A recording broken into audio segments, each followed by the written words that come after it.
Bryant Park, yeah. Bryant Park, which you acknowledge in this record too. But I never heard you take it to looking at it through the lens, because I remember the video with Pac on the, I think it was Pac and Suge on the video when they was announcing we opening up the new chapter, Death Row. You remember that whole video announcement thing? Yeah. So I never really processed it through that lens. What made you go at it from the Death Row East lens of people wearing the shirts and the street teams and, because I don't think people even knew that it had went to that level where they was really paying people in the street out here, because they had money like that. Yeah.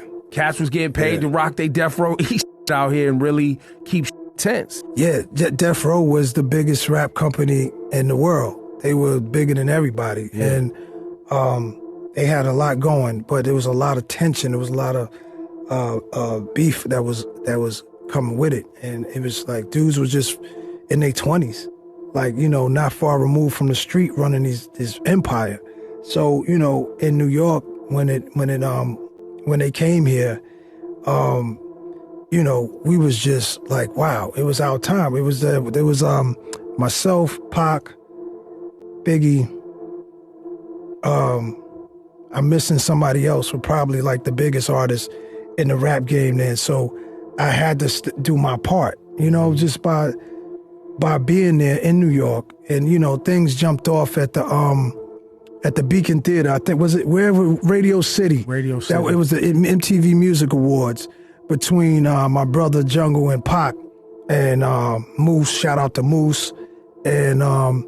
And it started from there. You know what I'm saying? I saw Pac backstage, and we had words, but it was just funny. It was like, do your thing, Jung, right on cue.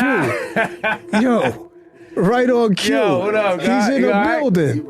What's happening, man? Yo, I was just telling him last time I saw you sticking me up for like 40 Summer Jam passes. Yeah, you was the greatest that day too. You helped make history, the Queensbridge history. It was crazy. Yo, I didn't know you was coming here. This is the first time I think you ever been at a interview with me in a room.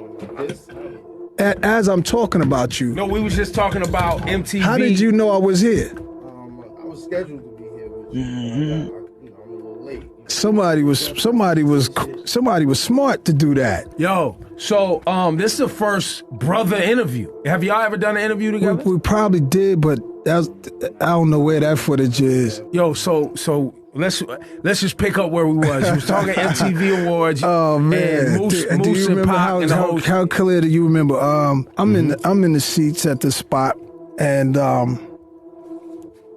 somebody came and said, "Yo, your brother and them was getting it on in the lobby or whatever, or something like that." So I got up and I went out there, but it was already squashed at that point.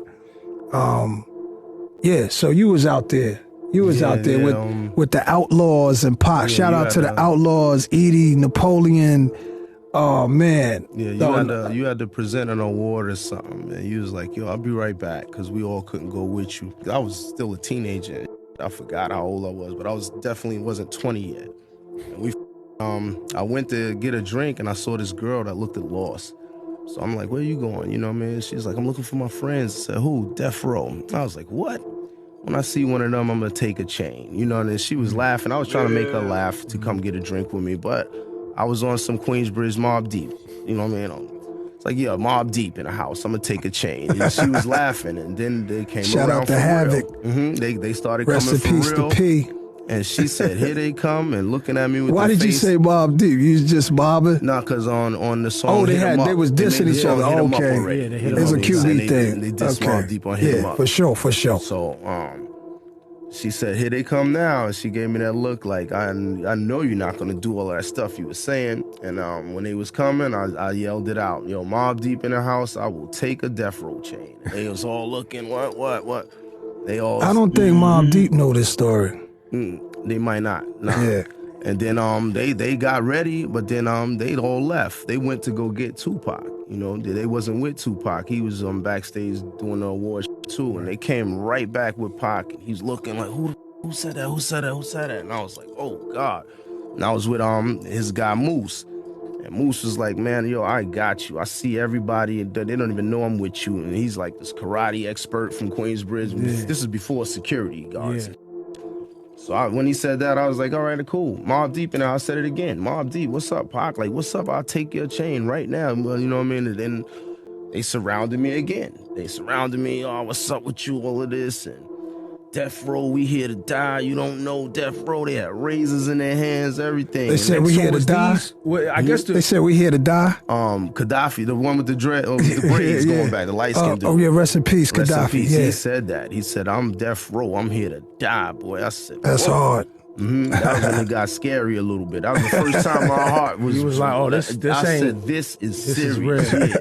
So you know, I got ready. I just got ready. Like if they start jumping, I'm gonna go crazy. Like I'm not gonna just let nobody do. Now, that. was this just Jersey dudes, outlaw dudes, or was this also because in the song Death Row East, you specifically Nas talk about cats from Queens, from the city, rocking these Death Row East T-shirts. The Death Row East thing was given to Eric B. And another solid individual out of Queens, Big D, and somebody else. You know who you are, and just I was surprised to see Eric was there in the park. This is not that incident. This is a separate incident. When that didn't happen, that was just like the Outlaws and a couple of Death Row guys. Yeah, it wasn't like 100 deep yet. Got it.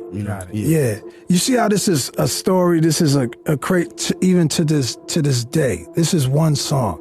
I think we're gonna shoot a small documentary on this thing because it's like it's so much into this song. It's like there needs to be like a little short film.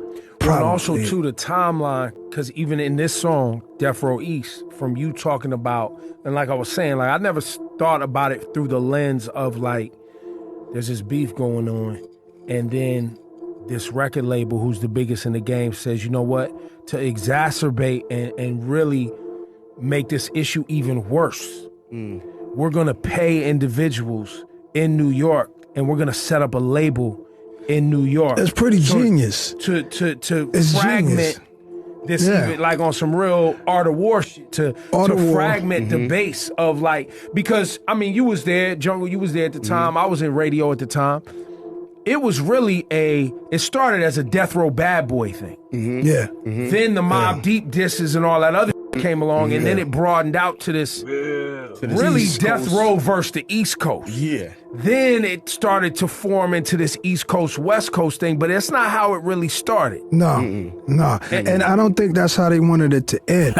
Pac wasn't playing back then. It's surreal. After all those years, people are still talking about Pac. That shows his impact that he had. Roger, tell these subscribe to the Prophet channel. I got you. I love you to death, and I will always love you, my father, because you didn't see what I had, you see what was deep in my heart. The only man in the world who can do handstand push-ups with his fist on concrete. With Prophet Muscle. Subscribe for more.